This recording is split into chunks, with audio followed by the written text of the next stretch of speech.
बाळ झाल्यानंतर 6 महिन्याने मला असं डिटेक्ट झालं की तुम्हाला ब्रेन ट्यूमर आहे. मग आता करायचं काय? मी घरात बसून असायची आणि सगळं डिप्रेशनमध्ये गेलेली असायची.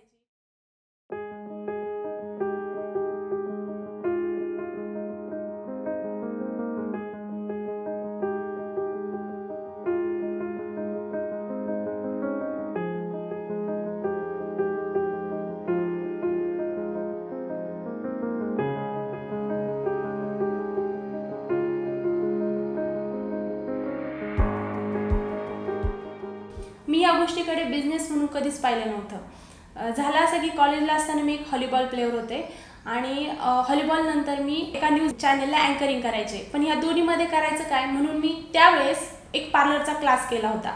आणि त्यावेळेस असं जास्त मुली पार्लरचे क्लास करत नसायचे, कारण पार्लर म्हणजे थोडंसं चांगल्या दृष्टीने पाहिलं जात नसायचं.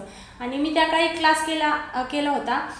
आणि आजूबाजूचे जे असतील झालंय कुणाचं पार्लर तर माझं नाव समोर यायचं. अनावधानाने माझी त्या काळी प्रॅक्टिस चांगली झाली.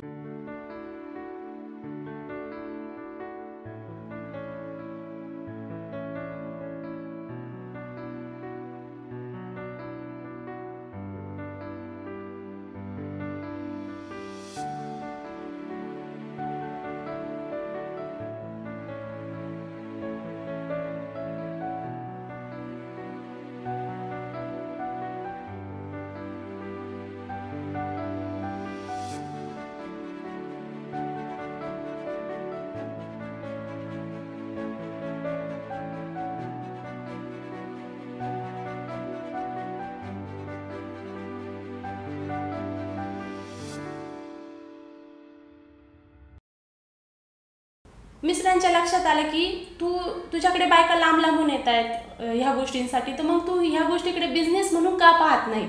तर मग म्हटलं चला विचार करायला पाहिजे या गोष्टीवर. आणि मी तशी डिप्रेशनमध्ये गेलेली होती. मला पण असं बाहेर पडल्यानंतर मला पण वाटलं की मी हे करावं, कारण मग बाहेर पडल्यानंतर मला या कुठल्याच गोष्टीचा विचार येत नव्हता. मग मी त्यानंतर चांगले चांगले कोर्सेस केले, अजून ॲडव्हान्स कोर्स केला, चांगल्या पद्धतीने शिकले आणि 2020 साली माहेर ब्युटी पार्लरची स्थापना झाली.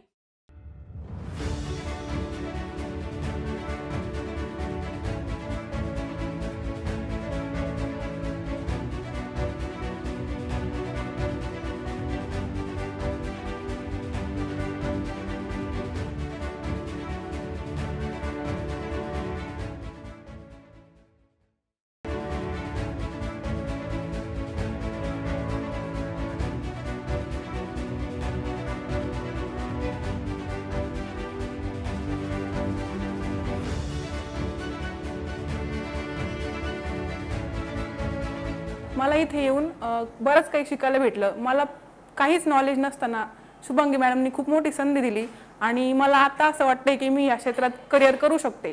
आता सध्या आपल्याकडे 1000+ स्टुडंट माहेरमधनं शिकून गेलेले आहेत. त्यांनी स्वतःचे पार्लर पण उघडले आहेत. वेगवेगळ्या जिल्ह्यातून आपल्याकडे मुली शिकायला येतात, रूमवर राहून पार्लर शिकतात. आणि मला असं तुम्हाला सांगायला आवडेल की तुमच्या आयुष्यात कुठलीही कला असेल तर ती तुम्हाला जगवते, टिकवते आणि जिवंत ठेवते.